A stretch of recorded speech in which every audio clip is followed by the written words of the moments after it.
नमस्कार, मैं ज्योति स्वागत करती हूँ आपका आपके अपने चैनल शिक्षात्रा में। जैसा कि आपको पता है, हम class 10th NCERT full course cover कर रहे हैं और हम चैप्टर 3 कर चुके हैं कंप्लीट। ओके, चैप्टर 3 कंप्लीट करने के बाद हमने स्टार्ट किया है प्रैक्टिस। ठीक है, जैसा कि आपको पता ही है ये भी बात कि हर एक्सरसाइज या चैप्टर फिनिश होने के बाद हम उसकी प्रैक्टिस करते हैं मोस्ट इम्पॉर्टेंट क्वेश्चन से। ठीक है, तो इस बार भी हम ऐसा ही करने वाले हैं। एक बार कंटेंट देख लेते हैं कि हमने क्या क्या पढ़ लिया है चैप्टर 3 में। हमने पढ़ा इंट्रोडक्शन, फिर graphical method of solution of a pair of linear equations, graph पे कैसे प्रेजेंट करते हैं, कैसे प्लॉट करते हैं लाइंस को, ये भी हमने सीख लिया है। उसके बाद तीसरा topic algebraic methods of solving a pair of linear equations. Algebraic method क्या है? ठीक है, मतलब बाय कैलकुलेशन आप कैसे सॉल्व कर सकते हैं दो लीनियर इक्वेशंस को। ठीक है, इसके दो मेथड हैं, first substitution method and another is elimination method. Okay, इन दोनों मेथड्स से हम सॉल्व कर सकते हैं, दोनों से आंसर सेम आता है, तो दोनों पे बेस्ड हमने क्वेश्चन कर लिए हैं। क्लियर? और समरी मीन्स हमने क्या क्या सीखा है इस चैप्टर से, वो भी हमने पूरा कंप्लीट कर लिया है प्रीवियस क्लास में। अगर आपने वो चैप्टर मिस कर दिया है तो उसे जरूर आप चेकआउट कीजिए। ओके, नाउ अब बारी है प्रैक्टिस की। So without any wasting time let's get started. Question number 1 आपकी स्क्रीन पे ये रहा।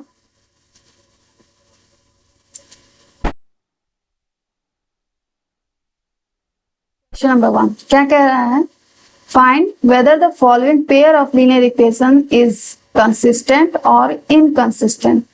हमें फाइंड करना है, ये पता लगाना है कि जो पेयर ऑफ लीनियर इक्वेशंस दिए हुए हैं ना, ये कंसिस्टेंट है या इनकंसिस्टेंट है। तो इसका भी एक कंडीशन होता है कि कंसिस्टेंसी किस केस में होती है और किस केस में नहीं होती है। कौन सी केस में लीनियर इक्वेशंस कंसिस्टेंट कहे जाते हैं और कौन सी केस में नहीं कहे जाते हैं, ये मैंने बताया हुआ है। फिर एक बार रिकॉल कर देती हूँ। कंसिस्टेंट तब कहलाएगा जब लाइन या तो इंटरसेक्ट करे या एक के ऊपर एक ओवरलैप हो, ऐसे। ठीक है, एक के ऊपर ऐसी लाइन हो कि दूसरी वाली लाइन हमें दिखे ना। ठीक है, एक के ऊपर अगर दूसरी लाइन एकदम एज इट इज उसी को छिपा लेगी तो क्या वो दूसरी वाली लाइन दिखेगी हमें जो पहले थी? नहीं। इन दोनों केस में क्या होता है? लीनियर इक्वेशन कंसिस्टेंट होता है।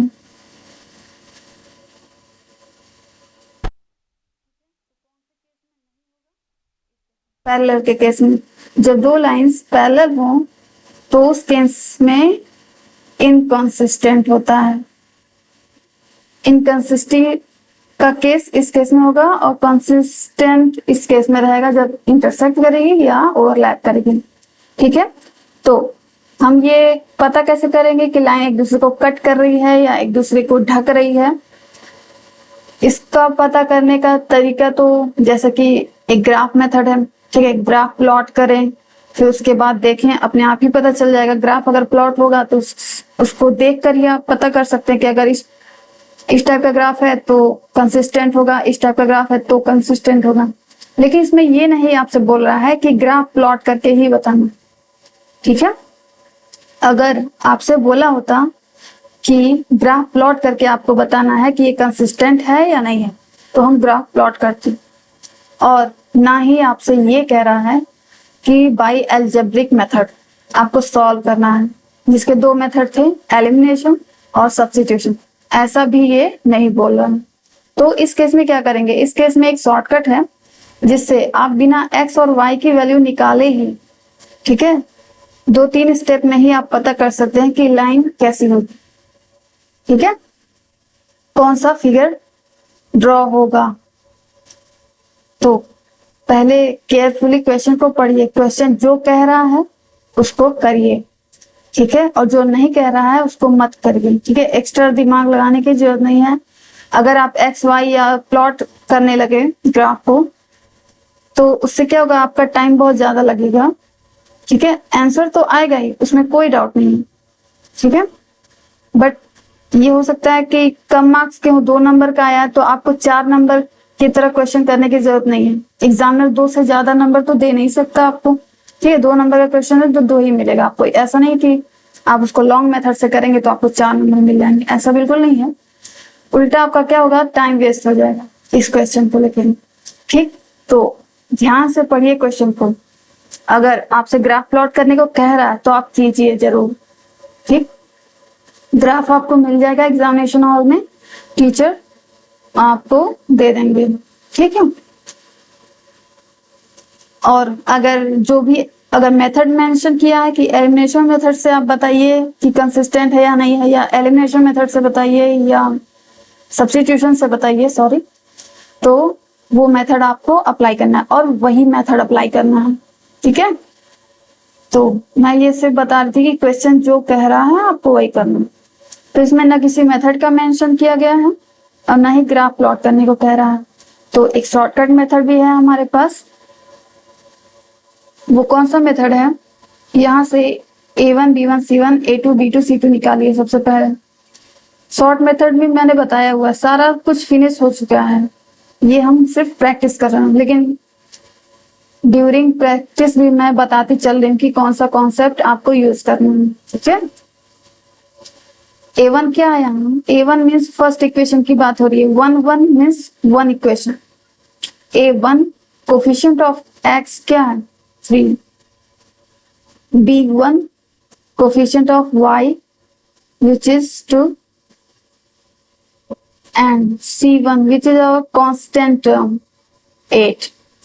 ठीक है, ये हो गई 1 1 1 यानी 1 इक्वेशन। अब दूसरा इक्वेशन देखो, ये वाला 6x - 4y = 9। यहाँ पे A2 = क्या है, 6 coefficient of x, B2 = coefficient of y which is -4, not only 4। ठीक, इस चीज ध्यान रखना। अगर -4 की जगह आप सिर्फ 4 लिख दोगे तो आपका आंसर गलत हो जाएगा। And C2 9। ठीक, अब A1/A2 कीजिए। A1/A2 से क्या आएगा, 3/6। A1 3 है, A2 6 है, ये कट होगा तो 3 1 3 3 2 6, 1/2 आया। और B1/B2 करो, 2/-4, इसको कैंसिल,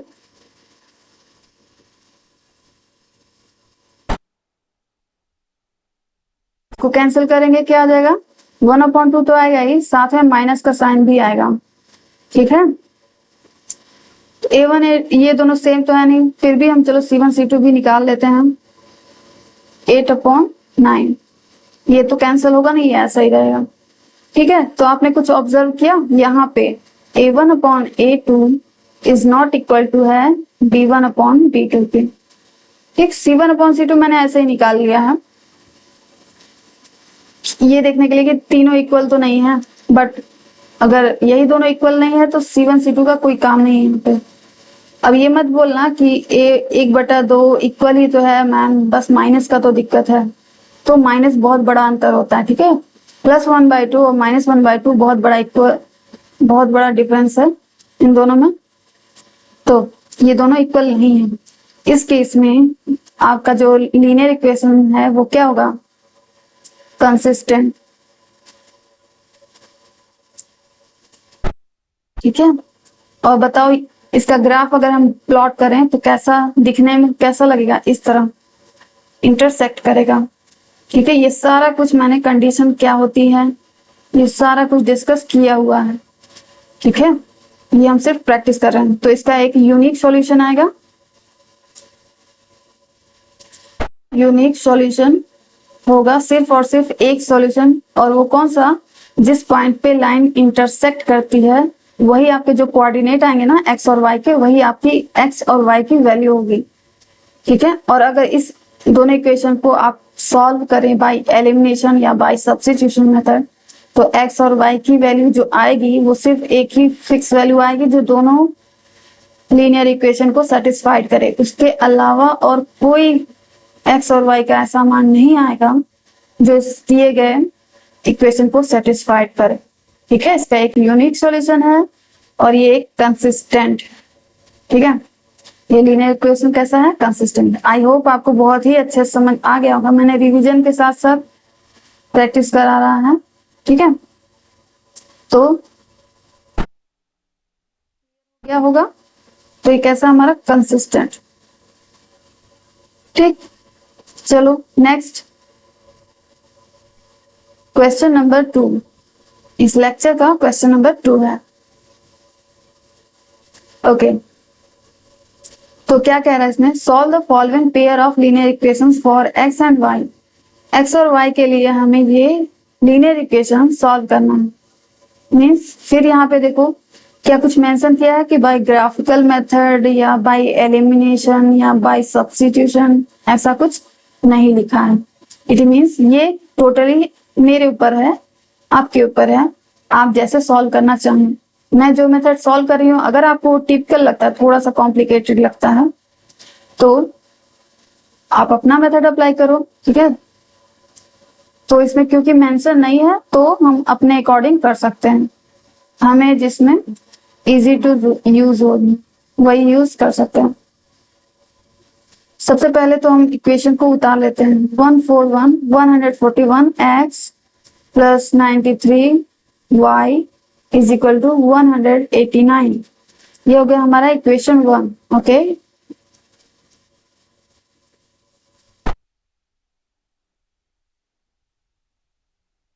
ये इसको और सॉल्व कर सकते हैं। 3 कॉमन करो, 3 कर लो कॉमन,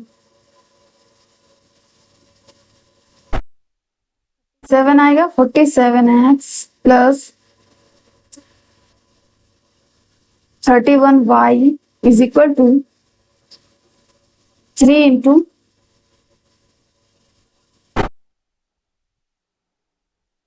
ऐसे, अब 3 से 3 कैंसिल, तो ये क्या आ जाएगा,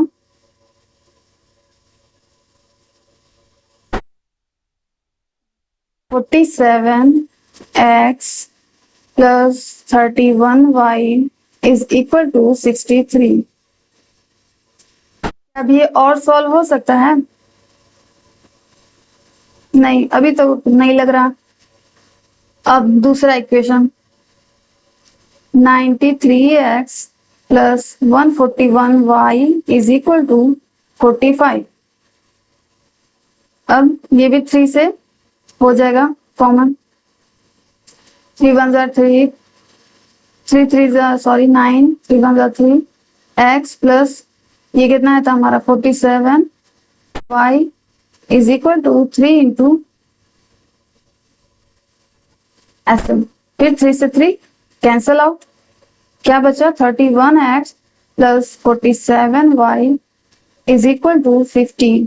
ये हो गया हमारा equation 2।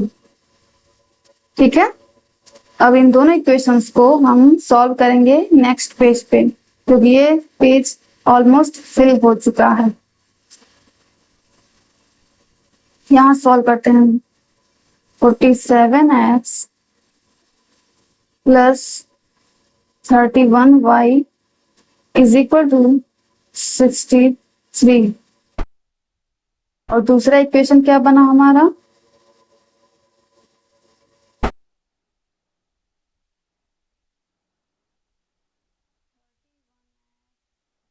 Plus 47y is equal to 15। एक बार देख लो, यही बनाना।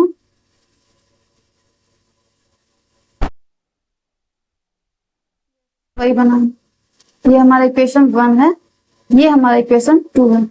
अब मैं कौन सा फॉर्मूला यूज करूं, कौन सा मेथड अप्लाई करें?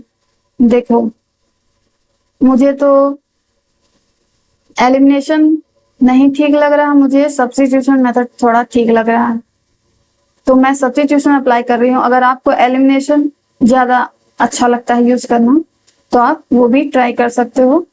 हमें बस x और y की वैल्यू निकालनी है, चाहे जो भी मेथड से। ठीक है, चलो निकालो। यहां से हो जाएगा x की वैल्यू यहां से क्या आ जाएगी, x is equal to 63 minus 31y upon 47। ये आ गई हमारी x की वैल्यू। अब ये वाली वैल्यू हम पुट कर देंगे इक्वेशन 2 में, ठीक है। तो चलिए पुट करते हैं। 31 तो रहेगा ही रहेगा, इंटू x की वैल्यू पुट करो 63 minus 31y upon 47, okay, plus 47 is equal to 15। हो गया। अब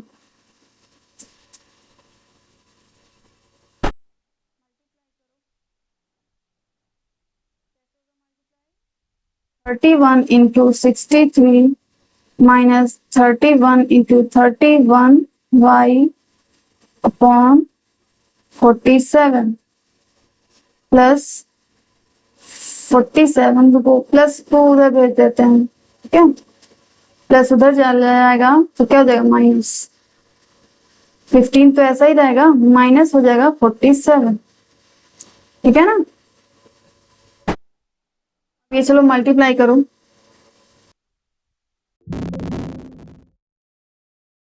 है 1953, 1953, ओके, एंड माइनस 31 इंटू 31 क्या हो जाएगा,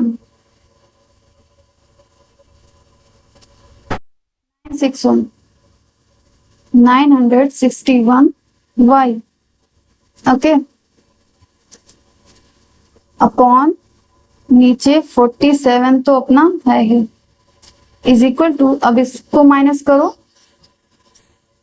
तो आ जाएगा माइनस 7 में से 5 गया 2, 4 में से 1 गया 3, 32, ओके। अब क्रॉस मल्टीप्लीकेशन, यहाँ पे 1 सपोज कर लेंगे, क्रॉस मल्टीप्लीकेशन कीजिए। 1953 का मल्टीप्लाई 1 में होगा, उतना ही आएगा, फिर minus 961 y is equal to, इसका मल्टीप्लाई इसमें करो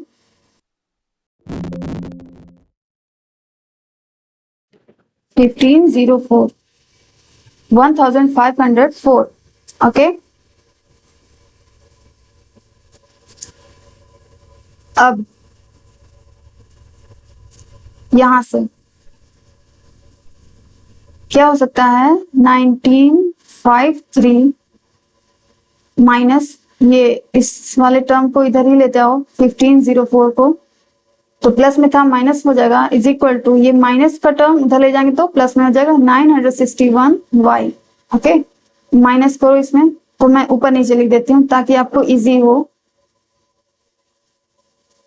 माइनस करने में। 1953 ऊपर मैंने लिखा है, उसके नीचे लिखा है 1504। चलो सब्ट्रैक्ट करो, 13 में से 4 गया 9, यहाँ बचा 4, 9 में से 5 गया 4, 449, ओके। प्लस की माइनस, प्लस क्योंकि 19 वाला टर्म बड़ा है, बड़ा वाला टर्म पॉजिटिव में है इसलिए। अब 961 y, तो y इक्वल टू क्या हो जाएगा,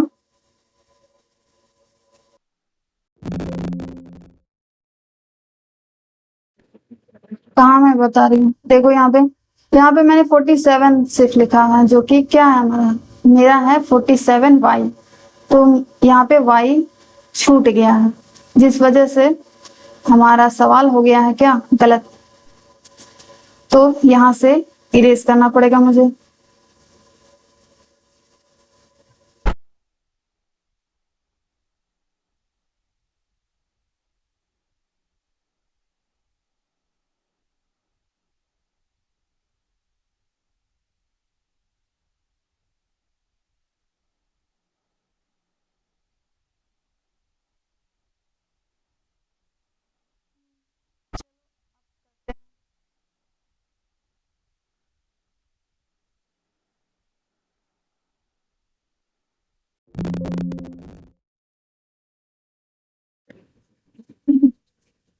थर्टी वन इंटू 63 1953 आएगा, 31 इंटू 33 आएगा 961 y upon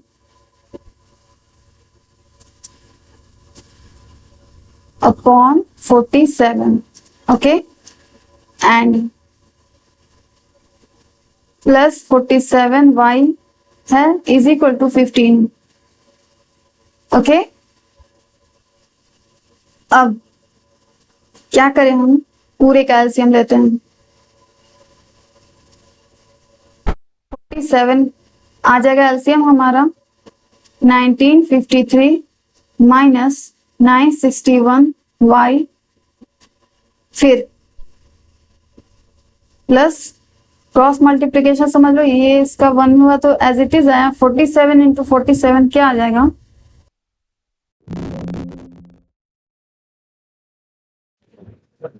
2209 and y also is equal to 50, okay. ये आया। अब 15 वाला टर्म एक माइनस में है और एक प्लस में है, तो चलो ऊपर नीचे इसको लिखते हैं। फिर 961, अब क्या करना है, प्लस माइनस क्या होता है, माइनस घटाना है। 9 में से बन गया 8, 10 में से 6 गया 4, यहाँ बचा 11, 11 में से 9 गया 2,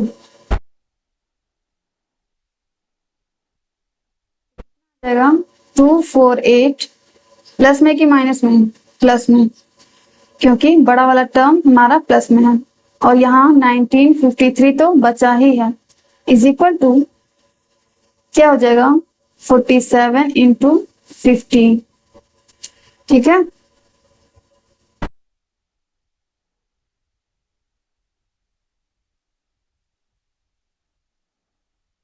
अब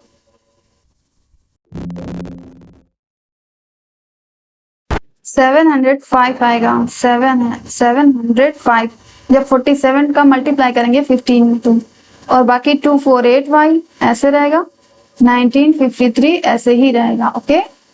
ये 5 है। अब 248 y एज इट इज,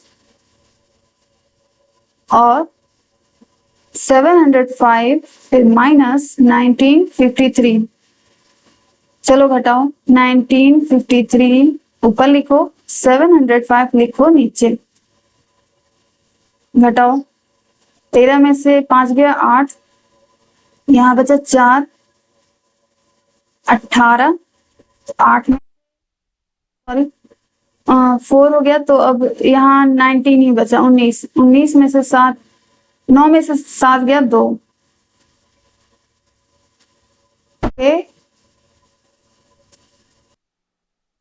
देखो यहाँ पे जो मैंने माइनस किया था ये वाला, वहां पे मेरा 1 छूट गया,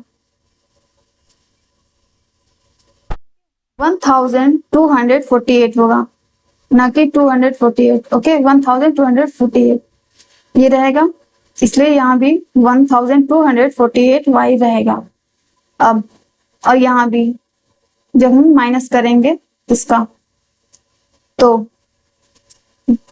1248 y is equal to minus 1248, minus क्यों, क्योंकि माइनस वाला नंबर बड़ा है इसलिए, y is equal to minus 1248 upon 8 करेंगे आएगा -1, यहां से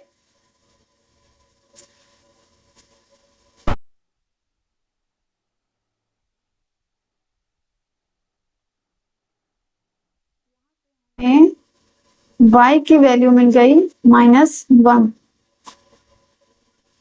ओके। अब y की वैल्यू -1 हम किसी में पुट कर दे, कौन से इक्वेशन में पुट करें, इसमें पुट कर दो, इसमें x is equal to 63 31 y के जगह -1 अपॉन 47, इसके बाद x is equal to 63 minus minus हो जाएगा आपका +31 अपॉन 47। तो x is equal to, add करो 314,639 अपॉन 47, कट करो तो ये x कितने बार में जाएगा, आई थिंक 2 बार में चला जाएगा। 2 से 47 का टेबल पढ़ो 2 टाइम्स, 2 सते 14 का 4, कैरी 1, 2 चौक 8 और 1 9। यस, x इक्वल टू 2 और y इक्वल टू -1। ये आपका आ गया x और y की वैल्यू जो कि हमसे कह रहा था निकालने के लिए। ठीक है, ये आपका कौन सा क्वेश्चन हुआ अभी, क्वेश्चन नंबर 2। चलिए नेक्स्ट।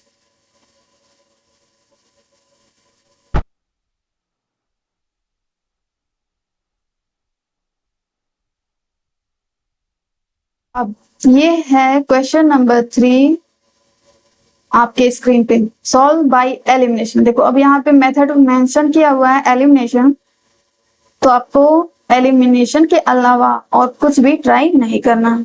ठीक है, और ये मैं फिर से बता दूं, ये जिस सारे क्वेश्चन जो मैं करवा रही हूँ वो आए हुए क्वेश्चन। ठीक है, कुछ आए हुए हैं और कुछ बहुत मोस्ट इंपॉर्टेंट क्वेश्चन है जो कि आ सकते हैं। ठीक है ना, तो हर एक क्वेश्चन को आप 1 बार 2 बार 3 बार जितना आप फास्ट कर सको, फास्ट और सही, फास्ट के साथ साथ सही भी होना जरूरी है। ऐसा नहीं कि 1 मिनट में सॉल्व हो गया और उसका आंसर गलत है, तो ऐसा सॉल्व करने का कोई मतलब नहीं है।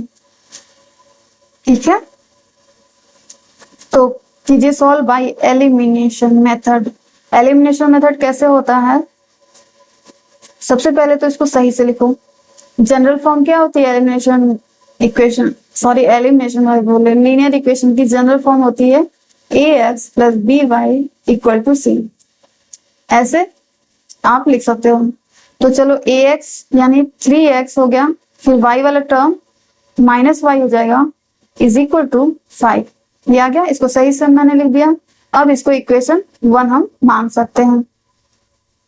नीचे वाला सही से दिया हुआ है already, 5x minus y is equal to 11। ये आपका इक्वेशन 2। ठीक है, 1 and 2 फ्रॉम इक्वेशन 1 and 2।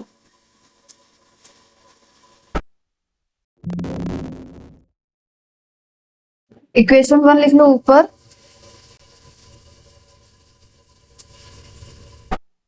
देखो एलिमिनेशन मेथड में क्या करते हैं, एक टर्म एलिमिनेट करते हैं, या तो x या तो y जो सेम हो। सेम अभी यहाँ दिख रहा है आपको साफ साफ, y वाला टर्म सेम है।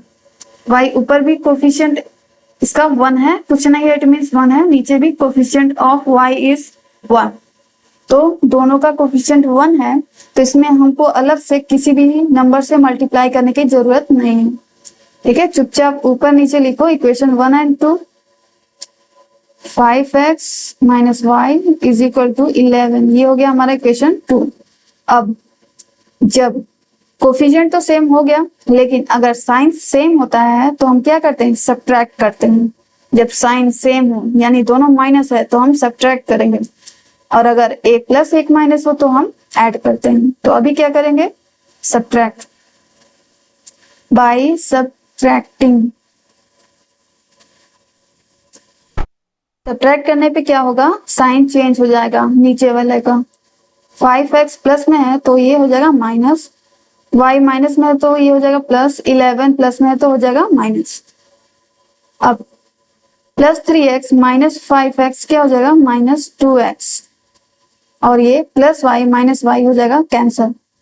ये कैंसल हो गया ना, इसीलिए इस मेथड का नाम है एलिमिनेशन मेथड। y वाला टर्म एलिमिनेट हो चुका है। अब ये 5 है,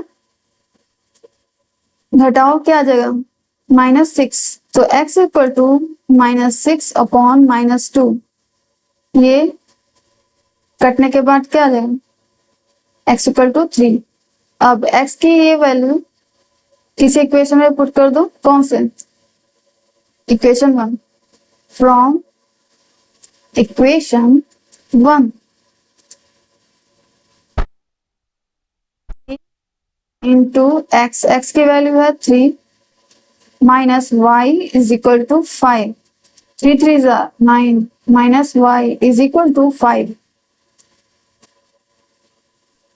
तो यहाँ से क्या हो जाएगा, -5 is equal to -y is equal to 5 minus 9, फिर -y इज इक्वल टू -4, फिर y is equal to 4, minus से minus cancel, y is equal to 4.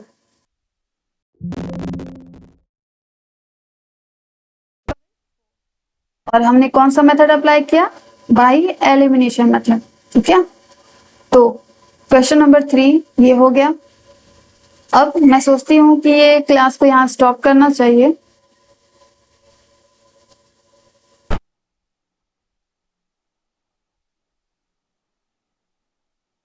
Of the class,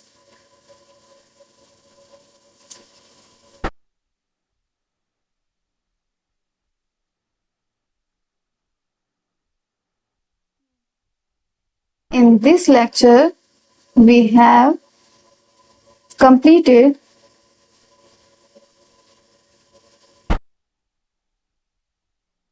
questions as a practice. ठीक है, प्रैक्टिस के तौर पे आज हमने 3 क्वेश्चन फिनिश किया है.